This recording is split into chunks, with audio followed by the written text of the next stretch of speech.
Tonight, preparing to rest its case. This has never been a change. The government is not changing their timeline. The prosecution is about to call its final witness. I understand Dr. Welcher will testify in the Commonwealth's case in chief. While the defense is gearing up to start calling its own witnesses. So I'm ready to put on our case, which will be more robust than it was last year. So I'm anxious for everyone to learn what we know. We get you caught up on what you may have missed so far, plus a look at what's still to come. He plowed Fairview that night, and what he's going to tell you is that there was nobody on that lawn at 2:30 in the morning. And our panel of experts is answering your questions about this high-profile case. Canton Confidential, the Karen Read murder trial, starts now. And thank you for being with us on this Memorial Day. I'm J.C. Monahan. We are more than a month into Karen Read's second trial, and possibly as early as tomorrow, the case could be in the hands of the defense. Tomorrow would mark 20 days of testimony, and the prosecution is set to call its final witness. Our Glenn Jones looks back at everything laid out by the prosecution so far. The Commonwealth's case is memorable, not necessarily for who it called to the stand, but who it did not.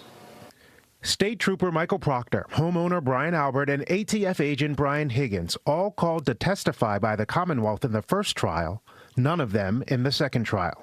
No nudes so far. No nudes so far, correct? Correct.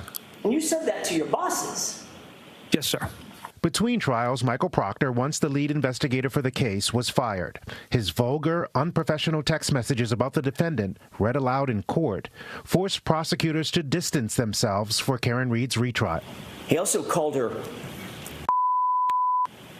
correct? That is what's written. Over 3 days, that left Sergeant Yuri Buchanan, Proctor's supervisor, to answer for his dismissed colleague, sometimes defending him. The investigation was handled with integrity and honor. Do you stand by your testimony that Michael Proctor conducted himself during the course of this investigation with integrity? Yes, I do. Sergeant Buchanan also had to explain why Brian Higgins voluntarily handed over text messages to investigators. They show Higgins was in a secretive, days-long flirtatious exchange with the defendant just prior to John O'Keefe's death. It tells of a rendezvous and a kiss, even though Read and O'Keefe were still an item. The defense had Sergeant Buchanan read every Higgins-Read message aloud. I told you, I just think you're like me, and I am attracted to you a lot. Feelings mutual. I just never saw this coming. The last text was ominous. Saturday, 11:54 a.m.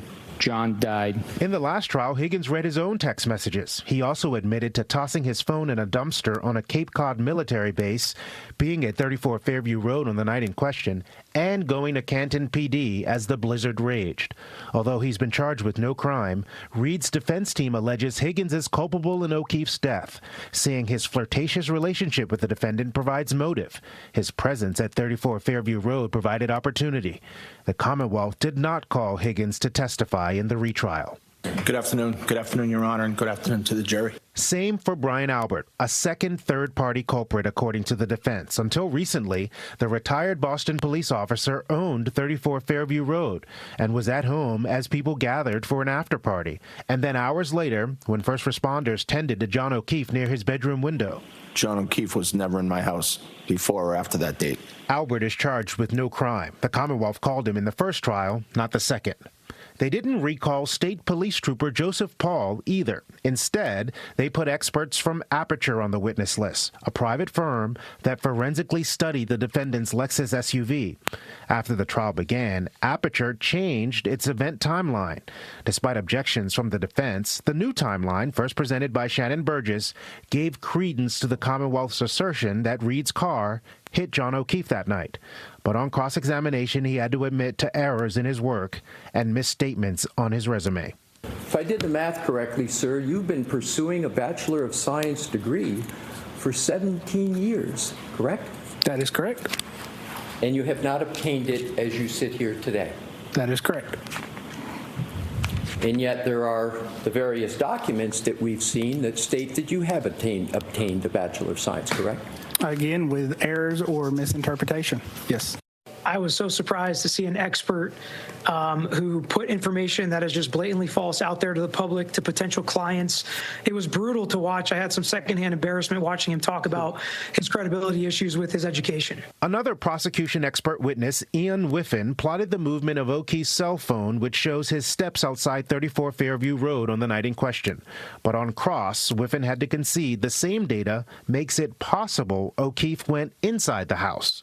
Was there anything remarkable about what you were searching at 2:27, that time frame? No. I did not tell Jen to make a Google search.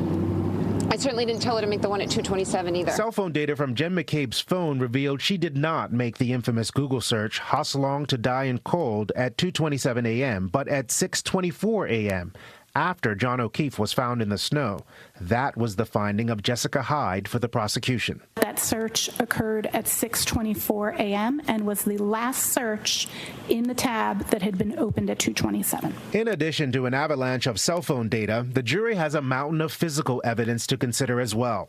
Taillight pieces and the victim's clothing, graphic autopsy photos, even a strand of hair on the rear exterior of Reed's car, which DNA analysis revealed may have belonged to John O'Keefe. But the state's medical examiner could not say Karen Reed and her vehicle is the reason the victim is dead. You had all that information. You still were unable to conclude the manner of death of Mr. O'Keefe, correct? Correct. Throughout the prosecution's case, Special Prosecutor Hank Brennan played clips of Karen Reed's media appearances in an effort to use her own statements to convict her of murder. I mean, I didn't think I hit him, but could I have clipped him? Could I have tagged him in the knee and incapacitated him? In every key area where the Commonwealth called an expert witness, the defense likely has an expert witness of its own to put on the stand with a completely different view. I'm Glenn Jones. And we are back now with our chief legal analyst, Michael Coyne. Michael, thank you for being with us. Thanks. On a holiday, especially. You're always there for us. So we just sort of got that recap, right, of what's happened. Can you just give me your synopsis of how the prosecution has done so far, just pointing out they haven't rested yet. There's still at least one more witness. It's the science that they're focused on. Last week got a little bit bogged down, but if you really go back and start to remember the beginning here, we're focused on the cell phone battery, the location devices and all. And I think they've done a great job tying that together with John O'Keefe's movements. Now, all of those witnesses had problems at various times, and the defense will really try to explore that even further on their side of the case. But I think the government, compared to the last time, has really put forward a pretty tight presentation of its theory of the case and how they believe John O'Keefe met his death. So we do think there's one more witness. That's our understanding, and that would be tomorrow. Accident reconstruction expert Dr. Judson Welcher. The defense actually tried to keep Welcher from testifying, but he is allowed to take the stand. He is an executive vice president at Aperture. That's the same company that employs Shannon Burgess, the digital forensics expert who testified about that data coming from Reed's SUV. Burgess was on the stand for 3 days. He was the one that they were questioning his credentials, the whole thing about he does not actually have a Bachelor of Science, even though his resume said he did. You had said prior to that mess, to lack of a better word, that the defense sort of uncovered, that Burgess was a good witness for the prosecution. Now we have Welcher.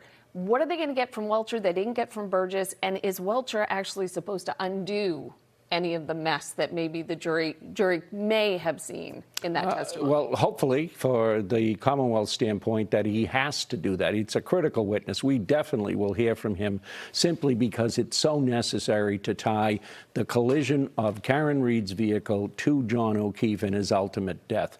And so we will see that. And he should come across, at least on direct exam, as a very strong witness. Remember, these witnesses are paid to testify. They are are professional witnesses. So you shouldn't see what you saw with Burgess. That's what was shocking about it.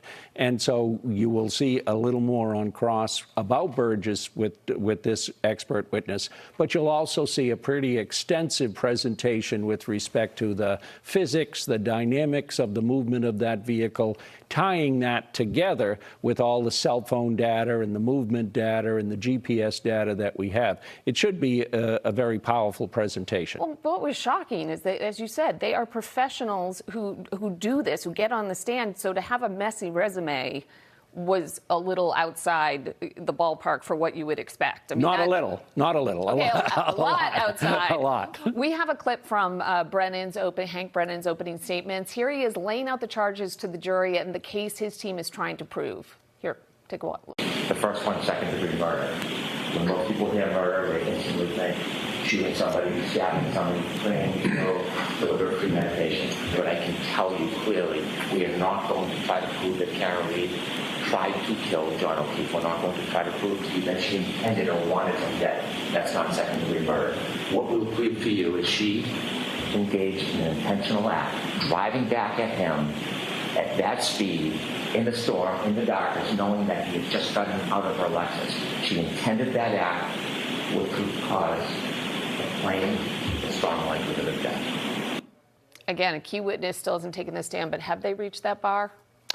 Not yet. That's what this witness will do, and tie a lot of the evidence together with respect to exactly how the car struck him, and ultimately then he was left to die in the snow. So they're close, but this witness is a critical witness, and he has to really come across, not only come across on direct well, but he can't suffer some of the slings that we saw with every other Commonwealth witness who on cross-examination was, at least in part, revealed to have some flaws, and in some cases significant flaws. Well, you're making your point about the prosecution really streamlined this time. As a matter of fact, we were doing a little bit of math here. There have been far fewer witnesses for the prosecution, maybe as many as a dozen fewer. The defense is implying they're going to ask many more people to testify. They only had 6 the first time around. You've always said defense does not have a burden to do anything. They don't have to put anyone on the stand. Why this time, then, would we all think, and have they alluded to the fact they're going to call many more people than the first trial? I'm not really sure, because, again, you know, what we have to remember about this case is that, and we've said before, it's a reasonable doubt case. The defendant does not have to prove who killed John O'Keefe, and it's a mistake to try and say it's going to have to be these two or Karen Reed. Because they do. They have a third-party culprit that they're throwing around this time. They've talked about it. The question now in their case will be, will they try to explore that and develop that as much as, at least earlier, they indicated? I'm not so sure they will, because simply it's a bigger burden than they have to assume. Why give the jury this, at least an artificial choice in their mind? Did Karen Reed do it, or did those two do it? And the fact is, if those are the choices, the evidence tips so much more in favor that Karen Reed somehow contributed to John O'Keefe's death.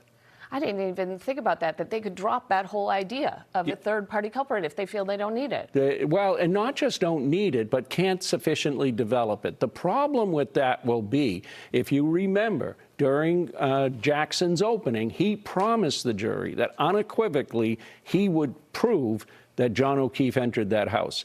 That hasn't happened yet, and I'm not sure it's going to happen in their case. And if that evidence doesn't come in, Attorney Brennan is clearly going to remind the jury that there were promises made in the defendant's opening that they never complied with.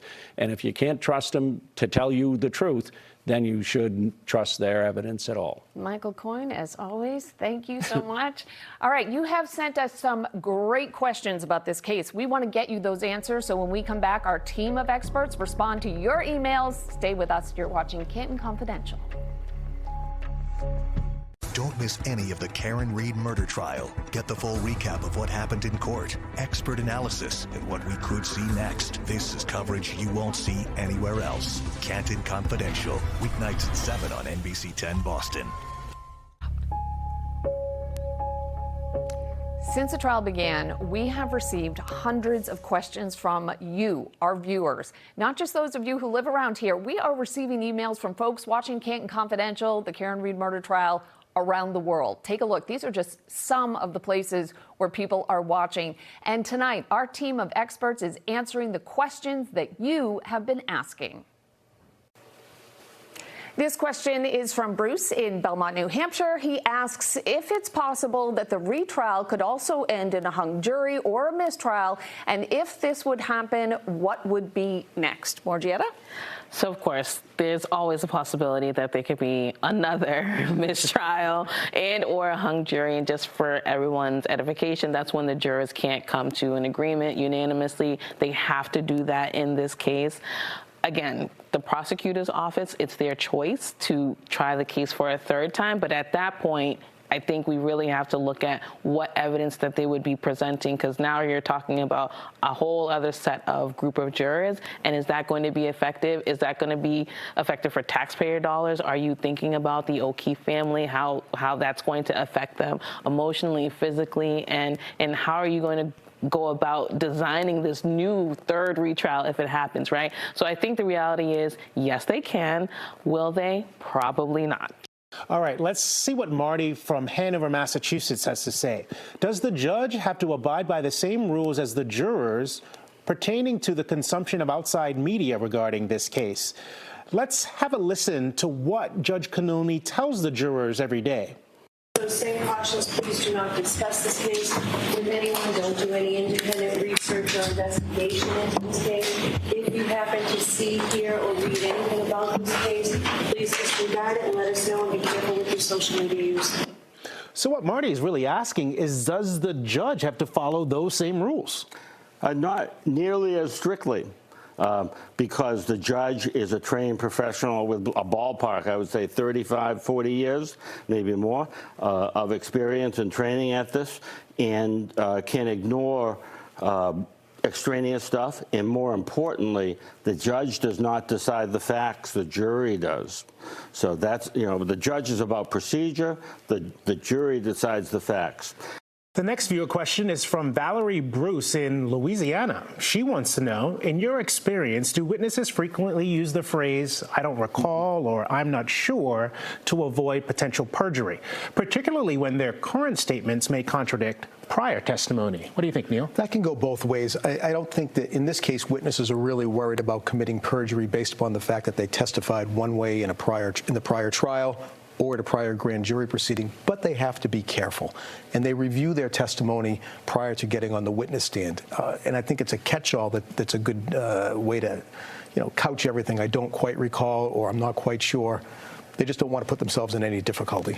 Kerry Roberts sort of got into trouble with this earlier in the trial. Yeah, but you can't be charged with perjury for not remembering, right? I mean, truly, if you do not remember, that's very difficult to prove because you have to get into the mind of the person. So a lot of witnesses do see that that is a safe harbor there by saying, "I don't remember," as opposed to making a misstatement, which if it's clearly a misstatement and material, they could potentially be charged with perjury. And there were problems with Kerry Roberts where she said, "Well, I don't remember, I said this, I said that," and then finally she had to acknowledge that, okay, it was a lie, but I didn't mean it. This next question is from Kathy. She wants to know, why is it allowed for Karen Read to use a lawyer on her team that was a juror on the previous trial?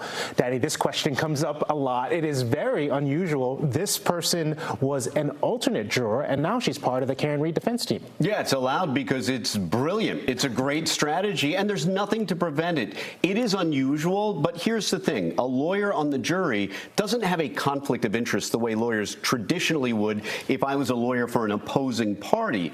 They're a member of the jury, and so there's no real conflict there, and no one seems to have made any motion to try and preclude that attorney. And clients have a right to counsel of their choice, with some limitations, but with no apparent conflict with any client or the state, the Commonwealth.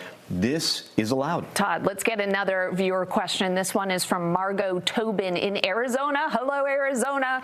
She asks, is it typical for the coroner to be given all all of that information by law enforcement as to what they think happened to the victim before her examinations of the deceased. This came up during the testimony with the state medical examiner. Is that typical? They say, well, we think he got hit by a car, so if you could just check that out. So Dr. Squiddy-Bello did a great job in her examination, in her testimony of her examination of John O'Keefe. Yes, giving the information by the investigators is standard. However, she stuck to her guns and made the statement on the stand. There was no evidence of any impact to John O'Keefe in connection with the collision. She said she, as standard, would have looked at his lower extremities from what? Based on the information from the investigators. If they believe that there was a motor vehicle collision, then that's going to better inform her examination above and beyond what you would be looking for in normal examinations. Is the whole idea that they are actually planting a seed that it was steering her toward a certain conclusion? Because if they were, it didn't happen. There's an argument, a strong argument to be made. However, as a professional that she is, Dr. Squiddy-Bello stuck to her guns in business as usual. This is how I made the examination, and here is my analysis. And we thank our experts, and we thank you for all of your great questions. Keep sending them in. We're only halfway through this trial. So if you have them, the email on your screen, canton.confidential@nbcuni.com. We're going to answer as many questions as we can. And remember to join us every weeknight at 7 on NBC 10 Boston. We'll have a full recap of the latest developments from court, as well as legal analysis. Plus, this week's episodes begin streaming on Peacock on Sunday. Be sure to check out our true crime podcast about the case. It's the audio version of our nightly show. That will catch you up on all the twists and turns up until this point. You're watching Canton Confidential, the Karen Read murder trial.